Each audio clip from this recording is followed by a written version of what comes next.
సాయిబాబా భక్తులందరికీ నమస్కారం. అందరూ సంతోషంగా ఉండాలని బాబా తరపు నుంచి కోరుకుంటున్నాను. ఈరోజు బాబా సందేశం ఏమనగా, తల్లి నీ దశ తిరిగింది. నీ జీవితంలో అతిపెద్ద శుభవార్త ఇది. నాపై నమ్మకంతో ఒకసారి విను బిడ్డ అని బాబాగారు మనకి చాలా అద్భుతమైనటువంటి సందేశంతో మన ముందుకు వచ్చారండి. మరి బాబాగారు ఈరోజు ఎలాంటి శుభవార్తతో ముందుకు వచ్చారో ఆయన మాటల ద్వారా తెలుసుకుందాం. చాలా రోజుల నుంచి చాలా బాధలు పడుతున్నావు కదా తల్లి, చాలా కష్టాలు పడుతున్నావు. ఇక నీవు ఆలోచించుకునే అవసరమే లేదమ్మా. నీ జీవితంలో నీవు అనుకున్నవన్నీ చేరబోతున్నాయి. ఈ రోజుతో నీ కష్టానికి ఒక ముగింపు కాలం అనేది వచ్చేసింది. నీ తండ్రిగా నేను చెబుతున్నాను కదా, ఎలాంటి పరిస్థితులకు కూడా భయపడవద్దు అని ప్రతిరోజు నా సందేశాల ద్వారా నీకు చెబుతున్నాను. నీ పరిస్థితులన్నీ, నీ కష్టాలన్నీ, నీ బాధలన్నీ నా చేతుల్లోకి తీసుకుంటున్నాను బిడ్డ. నేను లేకుండా ఏమీ జరగదు. ఇది సత్యం. నా మాట అబద్ధం కాదు బిడ్డ అని నీవు నమ్ముతావు కదా తల్లి. నీ నమ్మకమే నీ కష్టాల నుంచి నిన్ను బయటపడేలా చేస్తుంది. ఎలాంటి పరిస్థితులనైనా సరే నా బాబా తండ్రి నన్ను కాపాడుతారని నమ్మకంతో ఉన్నావు కదా తల్లి. అలాంటి నిన్ను విడిచిపెడతానా తల్లి? ఈరోజు వెతుక్కుంటూ నేనే నీ దగ్గరికి వచ్చాను. ఏది నీకు ఇవ్వాలో, ఏది నీకు దక్కాలో, ఏ సమయానికి అందివ్వాలో స్వయంగా నేను నీ దగ్గరకు చేరవేస్తానమ్మా.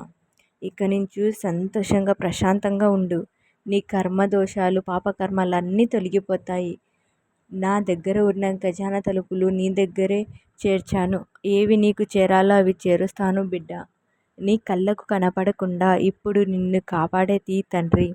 రాబోయే రోజుల్లో ఇంకా నిన్ను పూర్తిగా తెలుసుకొని ఈ బాబా తండ్రికి బాగా దగ్గర అవ్వాలని నువ్వే ఆరాటపడతావు తండ్రి. నీకు కావాల్సిన దానికంటే ఎక్కువగా ఇస్తాను. అప్పుడు నీకు ఏమి చేయాలో తెలియక ఆనంద బాష్పాలు కారుస్తావు బిడ్డ. ఆ ఆనంద బాష్పాల కోసమే నేను ఎదురు చూస్తున్నాను. నువ్వు ఈ విషయం గుర్తుపెట్టుకో బిడ్డ. నా మీద నమ్మకం ఉంచినంత వరకు నీకు ఎలాంటి దిగులు, భయం అవసరం లేదు. నీకు కావలసిన విజయాలు, సంతోషాలు అన్నీ అందిస్తూనే ఉంటాను. ఇకనైనా సరే నీ మనసులో ఉన్న అన్ని అనుమానాలను తీసి పారేసేయ్. ఏది జరుగుతుందో, ఎలా జరుగుతుందో, నువ్వు అనుకున్నవన్నీ అనుకున్నట్లు జరుగుతాయా, తండ్రి ఇస్తాడా అనే అనుమానం మనసు నుంచి తీసేయి తల్లి. ఈ రోజు నుంచి నీకు సంతోషకరమైన వార్త మంగళకరమైన వార్తగా మారిపోతుంది. ఇక నీ దశ తిరిగింది. ఈరోజు నీకు సకల శుభాలు కలుగుతాయి. నువ్వు కోరుకున్నవి అన్నీ కూడా లభించి వాటిని నీ ముందు నిలబెడతాను. అవన్నీ నీ సొంతం అవుతాయి బిడ్డ. నువ్వు ఎప్పటి నుంచో కావాలనుకున్నది కోరుకోవడం వల్ల ఈరోజు ప్రత్యేకంగా నీ దగ్గరకు చేరి నీ గుర్తుండిపోతుంది.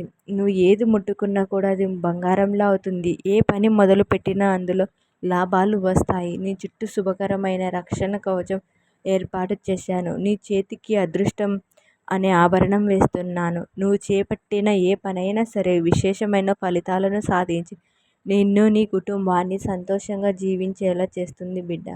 నీకు ఉన్న దానితో ఎదుటి వారితో సహాయం చేస్తూ నీ జీవితాన్ని నీ కుటుంబంతో సంతోషంగా గడుపు తల్లి. ఎప్పుడు సుఖ సంతోషాలతో, ఐశ్వర్యాలతో సంతోషంగా ఉండాలని నా ఆశీర్వాదాలు నీకు ఎల్లప్పుడూ అందిస్తాను. అనవసరంగా కన్నీరు పెట్టడం వల్ల ఏ ఉపయోగం లేదు.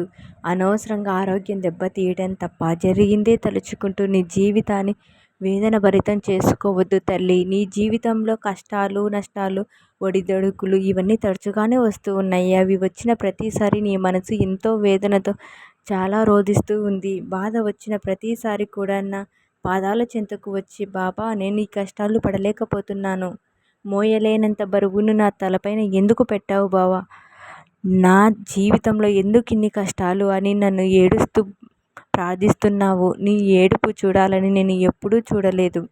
ఏ తండ్రైనా నా బిడ్డ నవ్వుతూ ఉండాలి, ఆనందంగా ఉండాలి అనే కదా కోరుకునేది.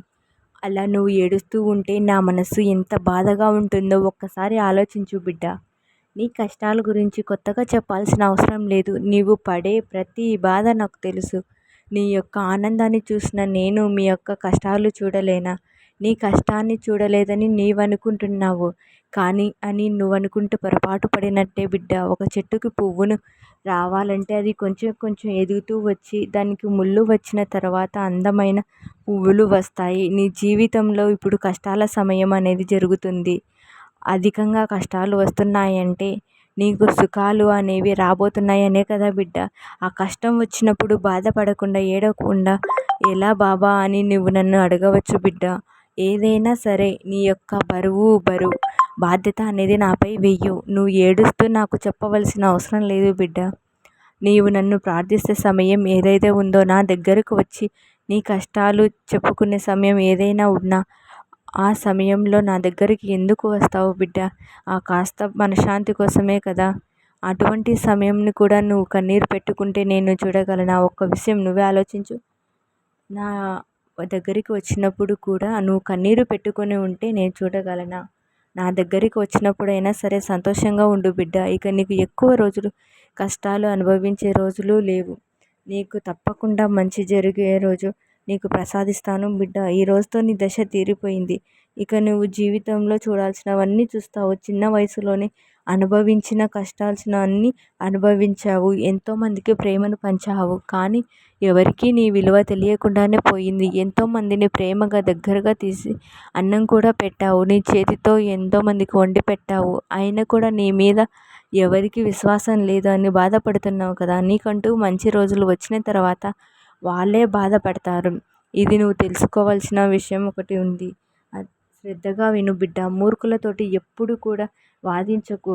ఎందుకంటే వాళ్ళతో వాదిస్తే ఇప్పటికే బాధపడుతున్న నీ మనసు ఇంకాస్త బాధకు గురి అవుతుంది బిడ్డ.